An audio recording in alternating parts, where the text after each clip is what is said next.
Сайн байцгаана уу найзуудаа. Та бүхнийг Монголын адал явдал подкастад урьж байна. Адал явдал сонирхдаг хүүхдүүдээ зориулсан Монголын тухай өгүүлэг юм. Өөртөө тав тухтайгаар суугаад хамтдаа гэлцгээе. Let's begin. Өглөө болж нар мандаж байлаа. Минжигийн эргэн тойронд худалдаачид лангууга нэхэн сонсогдно.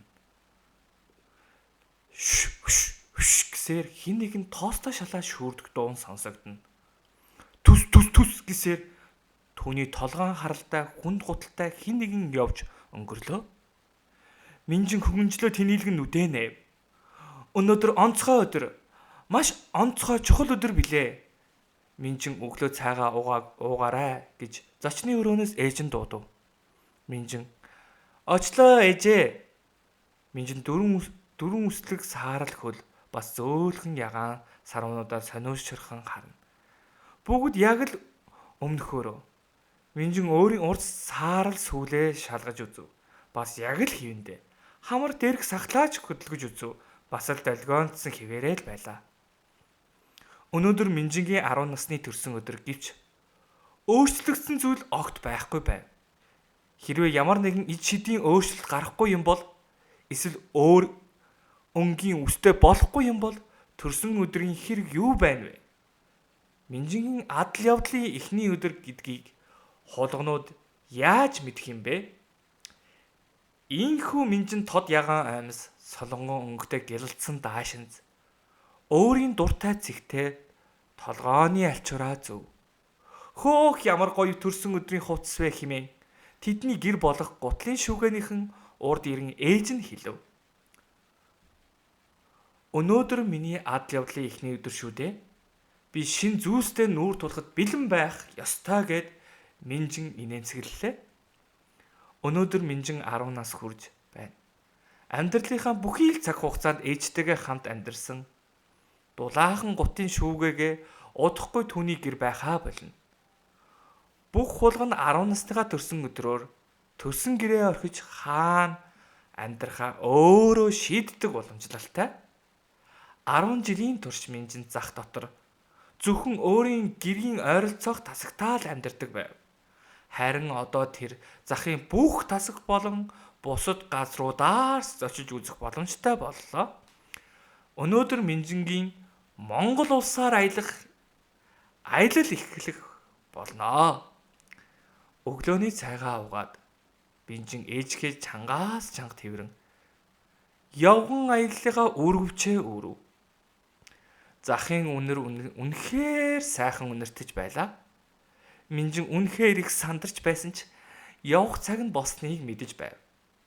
Тэр гүнзгий амьсгаа авахтай зэрэгцэн хэн нэгэн хаалга тогшлоо. Минжин хаалгаа онгойлтол урт хууд сагалтай гартаа самбар барьсан нэгэн нугацтай хулган зогсож байв.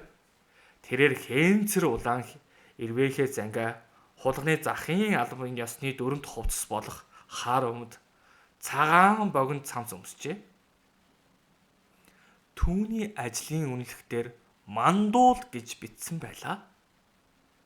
Сайн байна уу Минжин? Төрсөн өдрийн мэнд хүргэе хэмээн мандуул баг зэрэг бүхий мэдчлөө. Би бол мандуул. Өнөөдөр чамд хөтчлөх болно. Эхлэх үү? Мэдээч хэрэг. Намайг бүх талаар тасгаар дасгалжуулж явна. Бүх зүйлийг минь талаар ярьж өгөөрэй. Мандуул инээмсэглэж. Маш сайн байна.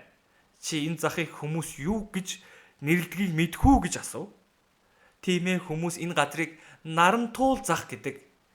Тийм ээ, яг зөв хэмээн мандуул гадагш гарan зам дагуу санд руу уруудан хэлв. Хүмүүс бас хар зах эсвэл зах гэж ярьдаг. Энэ зах бол Монголын хамгийн том зах. Чи гутлын тасагт төрж өссөн. Энд гутлын тасгаас гадна амьдарч бодох маш олон тасгууд бий. Эцэст нь өнөөдөр чи тэр тасгуудаар зочлон таалагдсан газраа амьдарч болохоор боллоо гэв. Минжин дахиад сандарч эхлэв. Хэрвээ энэ захын айлч хэсэг надад таалагдахгүй бол яах вэ? Мандуул түүнд дахин харж Жагсаалтаа ойртуулаад үзгээ гарган барьжээ.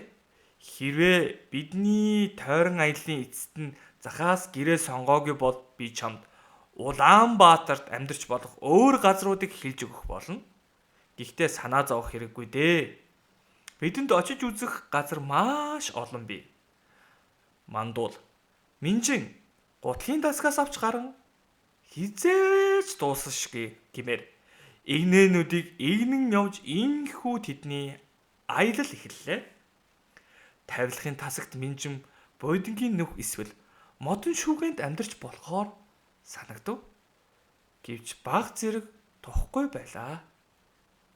Харин үнэт эдлийн тасагт алт мөн гэлтгэн хүмүүс ширээнийхээ ард сун үнэт эдлээ бие биендээ гайхуулж байв. Тоглоомын тасаг, дотуур хувцас, оймсны тасаг, аяллаа хэрэгслийн тасаг, цүнхний тасаг, бичиг хэргийн тасаг, хевс болон хөшгөний тасаг, электрон барааны тасаг гэд олон тасаг байлаа. Зарж байгаа оймс дотуур хувцсыг хараад Минжид хүмүүс маш том биетэй санагдсан бол цүнхний тасаг түнд амьдарч болох маш олон цүнхтэй санагджээ. Нарантуул зах итгэмээргүй том байлаа. Хүмүүс цүнх болон тэрхтэйгээ том алхан өнгөч буйг харж байтал Мандуул түүний бодлыг тасалж орхив. Мандуул яг одоо энэ захын хамгийн хорхоо хөрөм хулгунуудын хамгийн дуртай хэсэг дээр ирээд байна. Энэ бол хоол хүнсний тасаг. Мандуул сүүлээ дэрмнүүлэн савчулж Минжин рүү найдсан харцаарх харав. Чамд ямар санагдаж байна гэв. Минжин гүнзгий амьсгаа авбал цаашаа сонгон бас том гихчийн уутай гурилны хурц үнэр ханхална. Бусад хулганы адил бийж бас хоолн дуртай. Гэхдээ би бусад хулгантай өрсөлдөхийг биш, харин адал явдалтай нүүр тулахыг хүсэж байна. Энд хитрхи олон хулган байна шүү дээ гэж Минжин хариулв. Ойлголоо. Өдөр бүр Нарантуул зах руу 100,000 хүн ирдэг.